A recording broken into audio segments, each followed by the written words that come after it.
Ini yang sebenarnya sudah sangat baik gitu kalau kalian menumbuhkan motivasi secara rasional.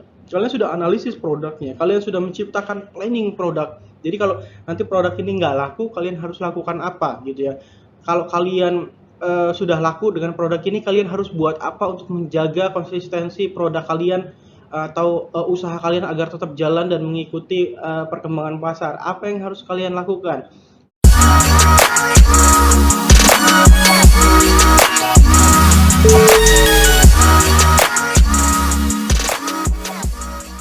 Warahmatullahi wabarakatuh. Bertemu lagi dengan mata kuliah kita yaitu mata kuliah entrepreneurship.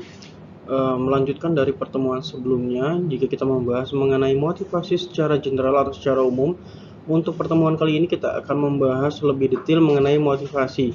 Motivasi itu sendiri ada dua bagian atau dua versi, yaitu motivasi positif dan juga motivasi negatif.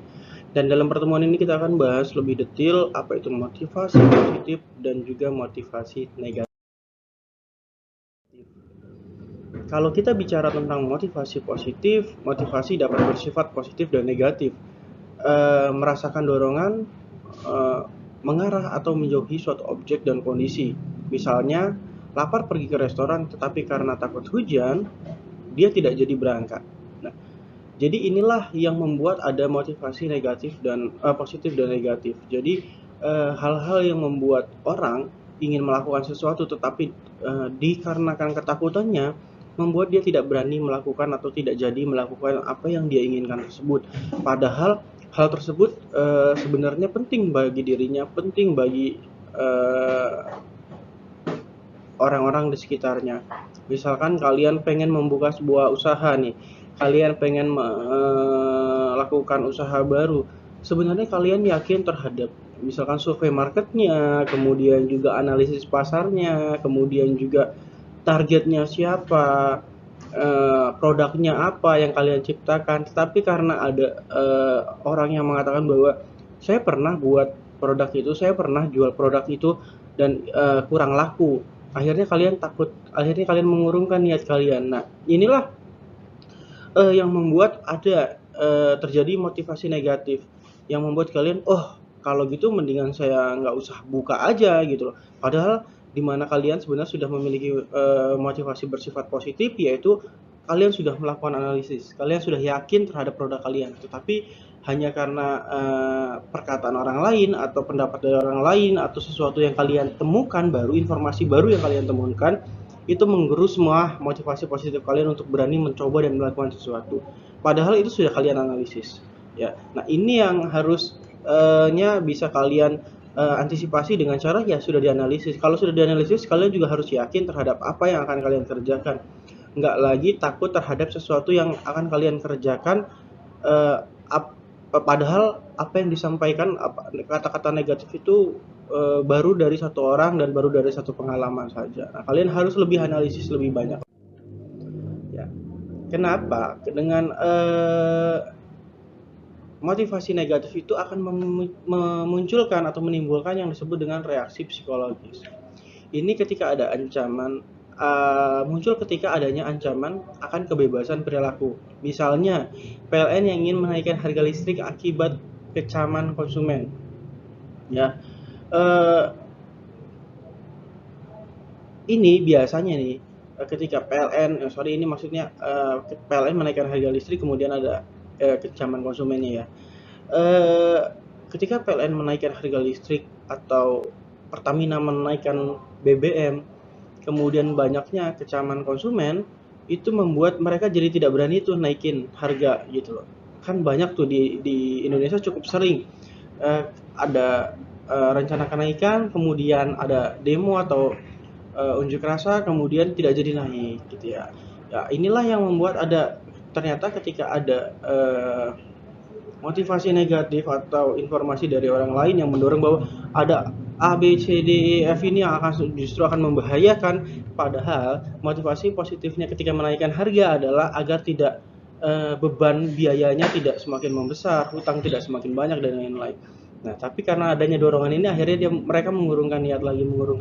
Jadi ternyata ketika ada motivasi negatif itu akan muncul secara tidak langsung reaksi psikologisnya. Seperti yang tadi saya contohkan, ketika ada masukan tentang informasi ketika kalian ingin buka usaha, kemudian dampaknya apa? Nggak jadi gitu loh. Kalian nggak jadi ketika, nanti itu pasti nggak laku, kalau kamu ikut-ikut bikin itu pasti nggak laku. Nah itu akan membuat kalian jadi nggak berani gitu untuk membuat sesuatu atau memulai usaha.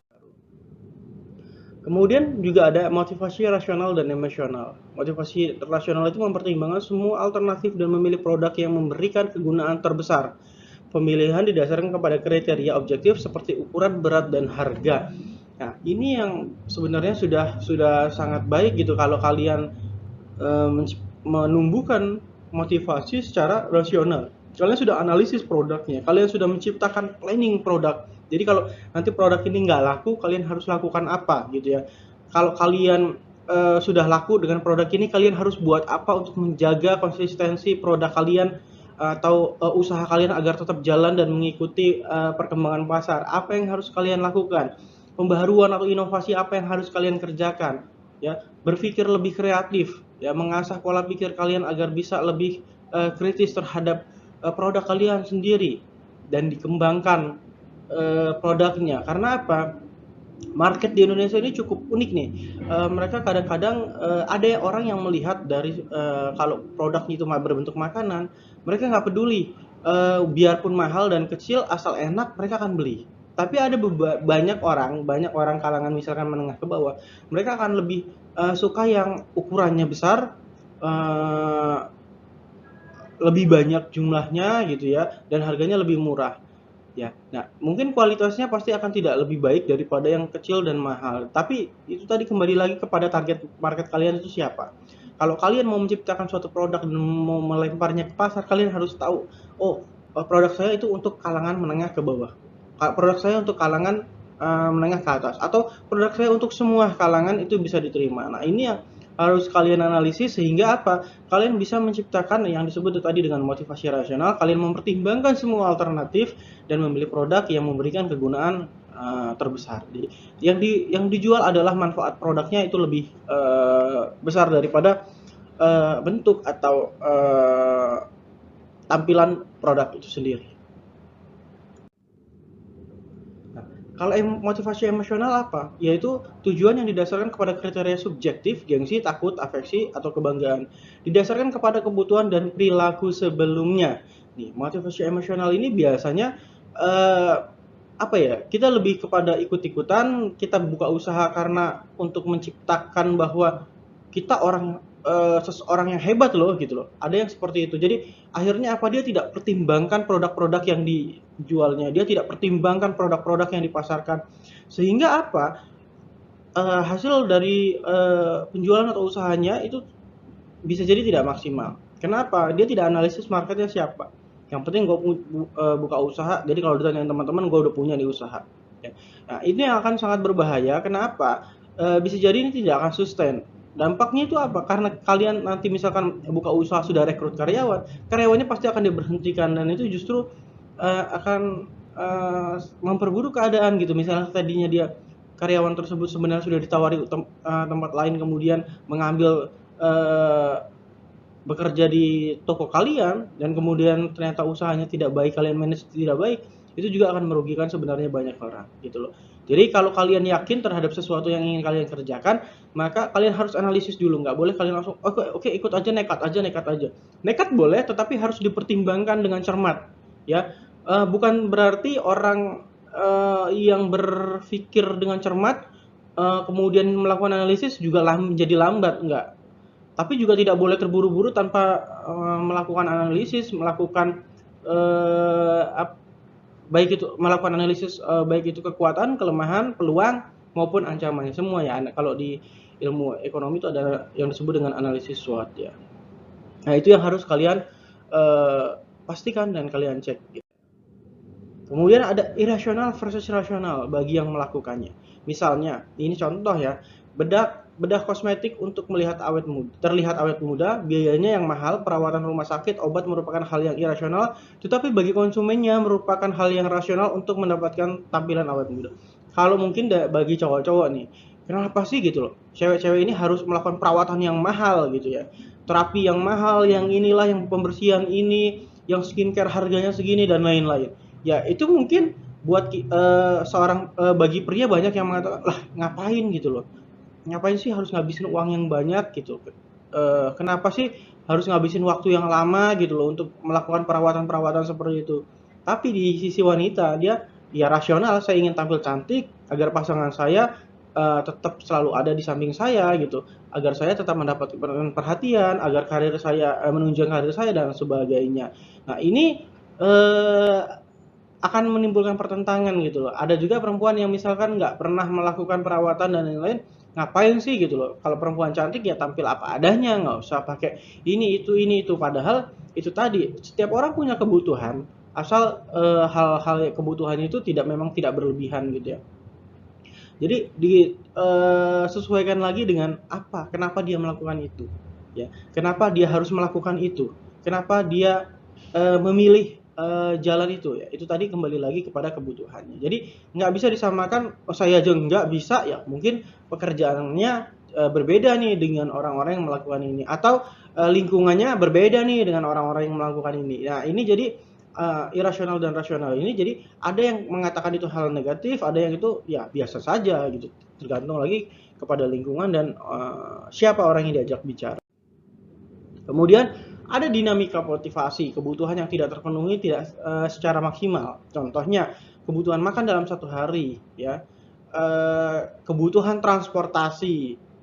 Ini biasanya kadang-kadang tidak terpenuhi. Misalkan tadinya kita pengen makan sehari 3 kali, ternyata cuma 2 kali, ya. Ini akan membuat kita biasanya bergejolak nih, aduh stres, uring-uringan dan lain-lain. Akibatnya apa? Kita nggak mood melakukan semuanya, kita salah melakukan analisis, kita salah melakukan banyak pekerjaan. Kenapa?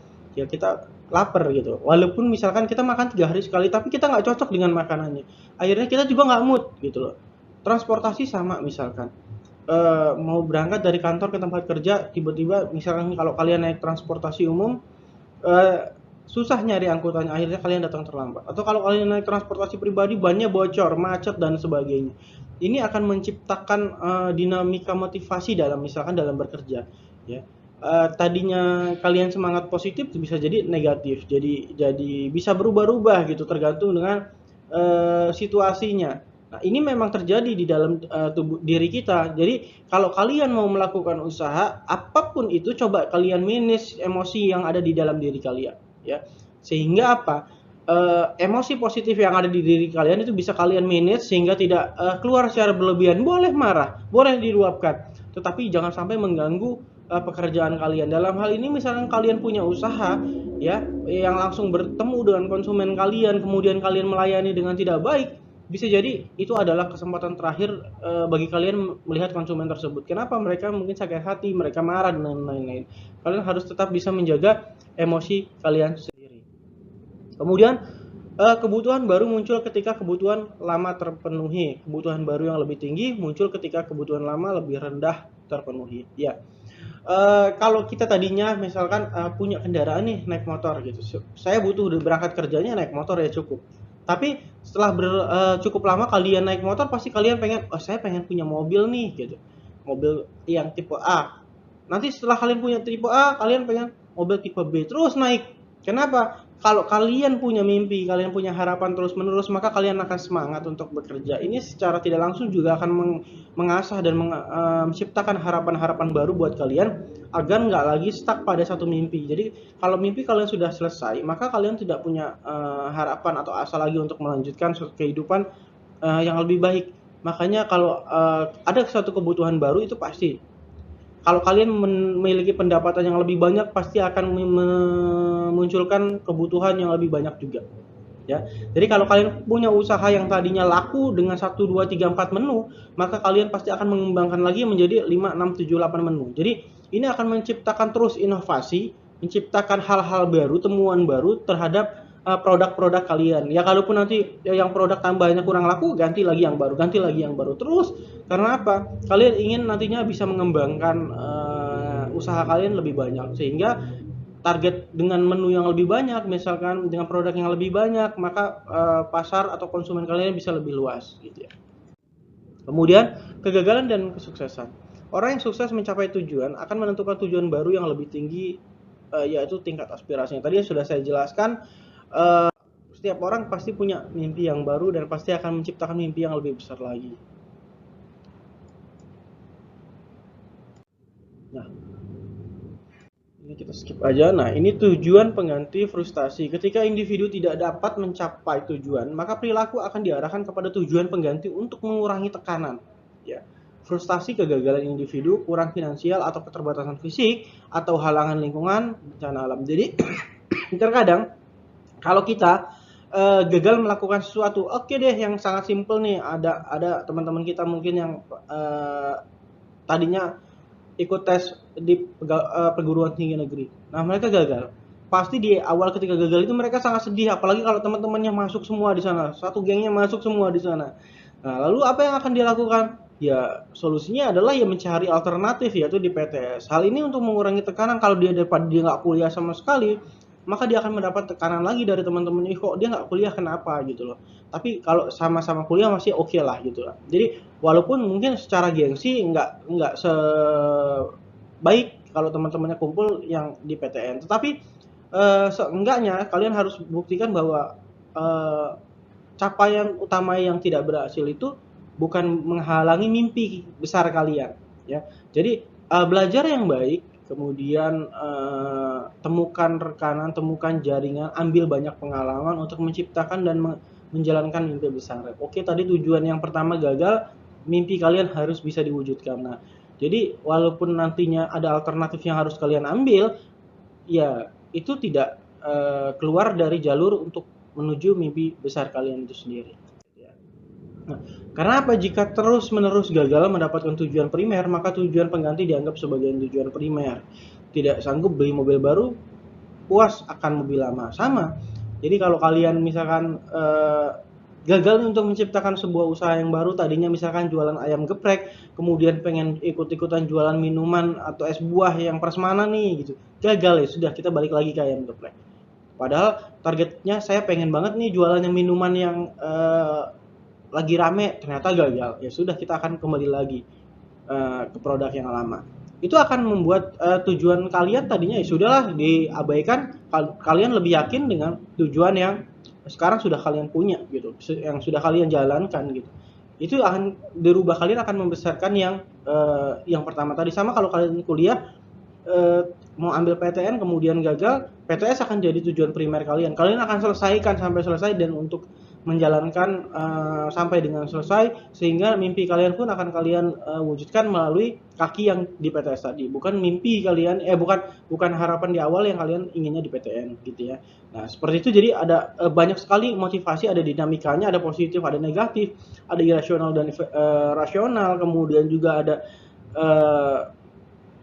motivasi yang yang tadi sudah saya jelaskan, bahwa motivasi itu sendiri bisa berubah-ubah, ada dinamikanya. Nah, ini yang harus kalian pahami, bahwa terkadang memang kita sebagai manusia itu pasti ada rasa kesel, rasa marah, rasa nggak mood ya, karena satu hal. Nah, ini yang harus kalian cegah, sehingga nantinya kalau kalian ingin buka usaha, kalian harus bisa menjaganya.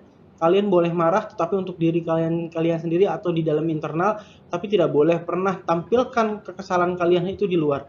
Ini untuk mencegah terjadinya konflik-konflik baru, konflik-konflik antara kalian dan konsumen kalian, gitu ya.